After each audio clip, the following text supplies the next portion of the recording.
দেখেন 6 নম্বর অঙ্কটা দেখেন, dual transfer price method. Department A and department B are two decentralize department of the candy company. Department A manufacture the candy, department A candy উৎপাদন করে। Department B packing and distributor the candy at a sale price 20 paisa per unit. Department A transfer 60% of it the output to department B. তাহলে যা উৎপাদন হয় তা 60% transfer করে বিতে, আর 40% এ sell করে দেয়। তো বির সেলিং প্রাইস কিন্তু 20 পয়সা বলা হয়েছে, আর এর সেলিং প্রাইস এখনো বলেনি। দ্য রিমাইন্ডার অবশিষ্ট যে 40% being sold to outside market, এ সেটা আউটসাইড মার্কেটে বিক্রি করে। The following are the expected revenue and expenses for 2018 সাল।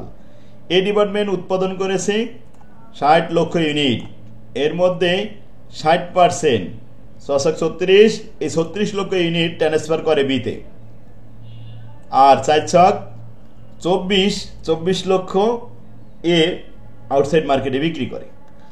এই ডিপার্টমেন্টের খরচ হয় ভেরিয়েবল কস্ট 4 পয়সা, আর ফিক্সড কস্ট টোটাল 60 লক্ষর জন্য 2 লাখ টাকা। এই হচ্ছে তাদের খরচ। বি ডিপার্টমেন্টে যখন ট্রান্সফার হয়ে যায়, তারপরে বি ডিপার্টমেন্ট আবার ফার্দার প্রসেসিং করে, তার ফার্দার কস্ট হয় ভেরিয়েবল কস্ট 6 পয়সা, আর তার আবার ফিক্সড কস্ট আছে বিতে 1 লক্ষ টাকা ফিক্সড কস্ট হয়। Compute the gross profit for Department A and Department B for each of the following transfer price method. কোন মেথডে? নিচে বলছে market transfer price when the market price for division A product is 15 পয়সা per unit. তার মানে এ department বিক্রি করে 15 পয়সা করে আউটসাইড মার্কেটে। আর dual transfer price base on the market price and total cost. Dual transfer প্রাইসের শর্ত হলো এ যখন ট্রান্সফার করবে এর রেটটা বলছে এখানে মার্কেট প্রাইস থাকবে। ট্রান্সফার করার সময় মার্কেট প্রাইস এ 15 পয়সা করে ট্রান্সফার করবে, কিন্তু বি যখন ওটা তার খাতায় লিপিবদ্ধ করবে তখন এটা 15 পয়সা না লিখে টোটাল কস্ট প্রাইসে লিখবে। টোটাল কস্ট কার টোটাল কস্ট? ওই এর টোটাল কস্ট, এর ব্যয় যে 4 পয়সা আর এই ফিক্সড কস্ট যে কয় পয়সা হয়, এই 7 পয়সা 8 পয়সা মতো হবে, সেটা লিখবে এ এই বির ঘরে ট্রান্সফার প্রাইস। তাহলে একটা ট্রান্সফার প্রাইস 2 জায়গায় 2 রকম লেখা হলো। এই 2 জায়গায় 2 রকম লেখা, এটাকে বলা হয় ডুয়েল রেট। তো আমরা শুরু করলাম প্রথমে এ ডিভিশনে। দেখেন এ উৎপাদন করেছে 60 লক্ষ ইউনিট, সেখান থেকে 40% 24 লাখ বিক্রি করে দিচ্ছে বাইরে 15 পয়সা করে এর মার্কেট প্রাইস, তাতে হয় 3,60,000 টাকা।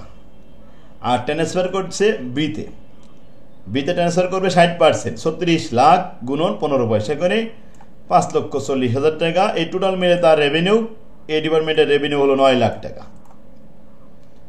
ভেরিয়েবল কস্ট এর খরচ হয়েছিল উৎপাদন খরচ 60 লক্ষ গুণন 4 পয়সা 2,40,000, আর ফিক্সড কস্ট হয়েছিল 2 লাখ। মোট 4,40,000 টাকা ব্যয় হয়েছিল। 9 লক্ষ থেকে বাদ দিলে গ্রস এখানে প্রফিট পাওয়া গেছে 4,60,000 টাকা। ব্যাস, এটা হলো এ ডিপার্টমেন্টের মুনাফা। এ ডিপার্টমেন্টের কাজ শেষ। এ ডিপার্টমেন্ট এই যে ট্রান্সফার করলো 15 পয়সা করে, আর বি ডিপার্টমেন্ট ওই ট্রান্সফারটা 15 পয়সা করে না লিখে কস্ট প্রাইসে লিখবে। চলেন আমরা বি ডিপার্টমেন্ট ওই একই সাথে পাশের নিচের ঘরে দিছি, ঘরটা সেপারেট করেও দেওয়া যায়। এখানে লিখেছি সেল, প্রথমে বি সেল করেছে সে 36 লাখ। তো 36 লাখ কত পয়সা করে বিক্রি করেছে? স্যার ডিপার্টমেন্টে যে স্যার যে সেলস ডিভিশন টু বিতে স্যার 15 পয়সা করে গো করছে স্যার, এটা প্রশ্ন স্যার কোথায় বলা আছে? Market price when the market price division এ বিক্রি করেছে 15 পয়সা করে, ডুয়েল ট্রান্সফার প্রাইস বেস, তাহলে মার্কেট প্রাইস এখানে বলে দিচ্ছে যে মার্কেট প্রাইসে ট্রান্সফার দেখাতে হবে, তাই এ ডিভিশনে 15 পয়সা দেখাতে হবে। এখন আমরা যে 15 পয়সা করে বিক্রি করবে সেটা পরে ট্রান্সফার করতেছি। আগে দেখেন 36 লক্ষ ইউনিট বিক্রি করেছে 20 পয়সা করে বি ডিভিশন, ষাট পয়সা, এই 60% গুণ করলে হয় 36 লাখ, 36 লাখ গুণন 20 পয়সা মানে 7,20,000 টাকা। এরপরে কস্ট, এখন কস্ট কি কি হয়েছে, প্রথমে তো ট্রান্সফার কস্ট হয়েছে, ট্রান্সফার হয়ে আসলো cost of unit from department এর থেকে আসলো 36 লক্ষ ইউনিট। 36 লক্ষ ইউনিট কত পয়সা করে আসবে, দেখাইছে 15 পয়সা করে ট্রান্সফার করেছে 5,40,000, কিন্তু বি 15 পয়সা করে লিখবে না, বি লিখবে টোটাল কস্ট। এই টোটাল কস্টটা একটু ওয়ার্কিংয়ের মধ্যে দেখাতে হবে।